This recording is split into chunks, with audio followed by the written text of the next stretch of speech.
जो अब तक न खोला वो खून नहीं वो पानी है। जो देश के काम ना आए वो बर्बाद जवानी है। जो देश के काम ना आए वो बर्बाद जवानी है।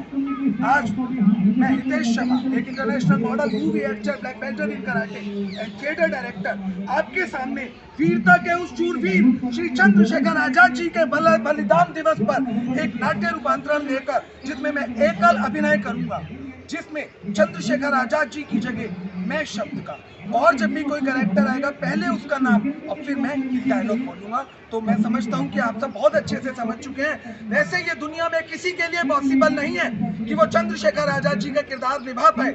अगर मैं कोई भी त्रुटि करूं तो मैं आपसे क्षमा प्रार्थना। मेरा जन्म 23 जुलाई 1906 को भाबरा गांव मध्य प्रदेश में हुआ।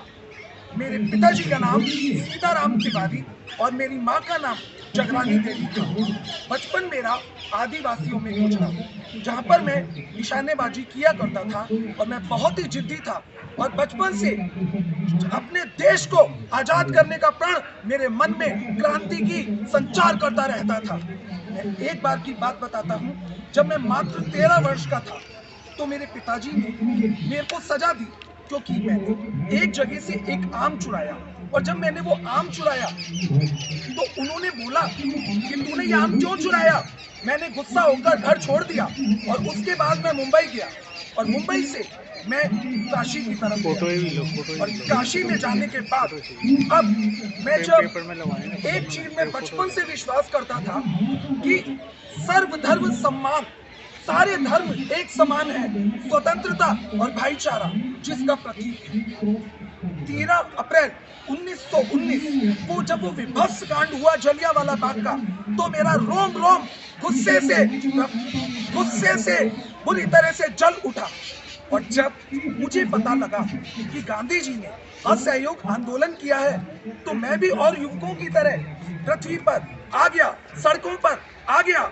और जब उसके बाद मुझे 15 बैंतों की सजा दी गई और पहले बैंत की सजा पर ही मेरी चमड़ी उधार दी गई, दूसरा बैंत, तीसरा बैंत, और मैं बोलता रहा भारत माता की जय, भारत माता की जय, वंदे मातरम, वंदे मातरम, महात्मा गांधी की जय, महात्मा गांधी की जय। पर जब मुझे पता लगा कि महात्मा गांधी ने असहयोग आंदोलन वापस ले लिया है तो मैं गुस्से से फूट पड़ा, मेरे अंदर का ज्वालामुखी फट पड़ा। और जब मुझे पता लगा कि अब मेरे पास दो ही विकल्प हैं, या तो मैं कांग्रेस को ज्वाइन करूं या मैं रिवॉल्यूशनरी पार्टीज का एक अहम हिस्सा बन जाऊं। उस समय अंग्रेज क्रांतिकारियों के साथ, खासकर रिवॉल्यूशनरीज के साथ बहुत ही बुरा व्यवहार करते थे, लेकिन मैंने करम दल को अपनाया और मैं रिवॉल्यूशनरीज का पार्ट बन गया। उसके बाद मेरी मुलाकात हुई मनमथ नाथ गुप्ता से। उसके बाद मैंने एचआरए पार्टी ज्वाइन की, जिसके हेड थे श्री राम प्रसाद बिस्मिल और जिसके सदस्य थे योगेंद्र नाथ चटर्जी और सन्याल जी। इस पार्टी का काम ये था कि ये अमीरों से पैसा इकट्ठा करते थे और उस इकट्ठे किए हुए पैसे से अपनी पार्टी के फंड जुटाया करते थे।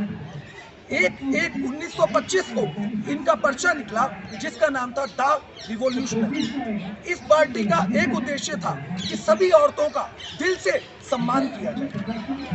9 अगस्त 1925 को काकोरी कांड में जब हुआ, हमें सरकारी खजाना लूटना था और उस सरकारी खजाने को लूटने के बाद श्री राम प्रसाद बिस्मिल, ठाकुर रोशन सिंह और अशहउल्लाह खां को फांसी की सजा सुनाई गई, जो 19 दिसंबर 1929 को दी गई।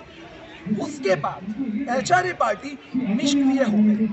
8/8/1928 को भगत सिंह की अध्यक्षता में मैंने फिरोजा कोटला दिल्ली के अंदर एक सभा आयोजित की और एचआरए पार्टी का मुद्दा था समाजवाद और एचआरए पार्टी का नाम बदलकर हमने कर दिया HSR।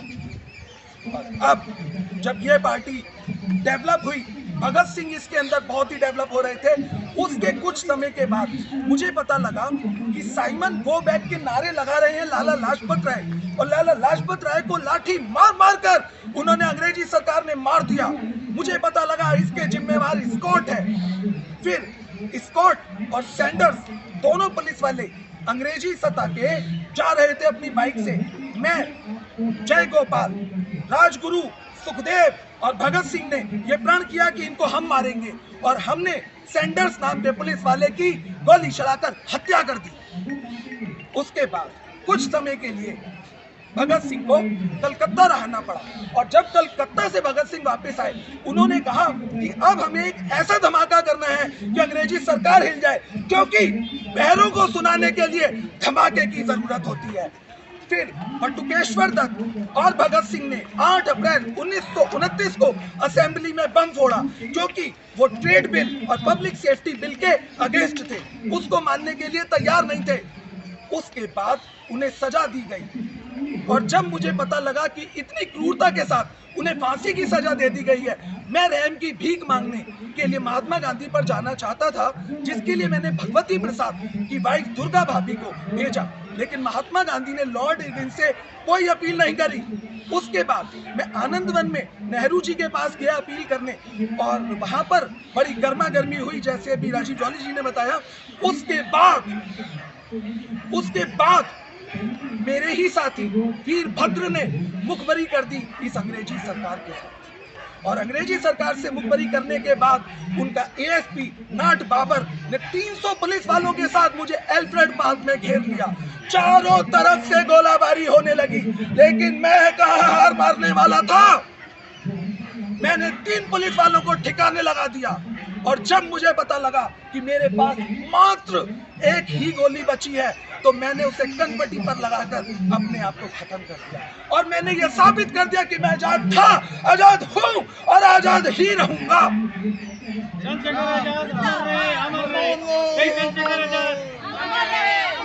इसके बाद मैं आज के युवाओं को चंद्रशेखर आजाद के माध्यम से हितेश शर्मा एक अपील करना चाहता हूं कि जो जवानी मातृभूमि की रक्षा के लिए खड़ी नहीं है, वो जवानी व्यर्थ है, बेकार है। और तुम अपना कंपटीशन रोज किसी से मत करो, किसी को आगे बढ़ते मत देखो। तुम्हारा कंपटीशन सिर्फ तुमसे है, और तुम्हारी जीत तुम्हारी ही सफलता की पहचान है। जय हिंद, जय भारत।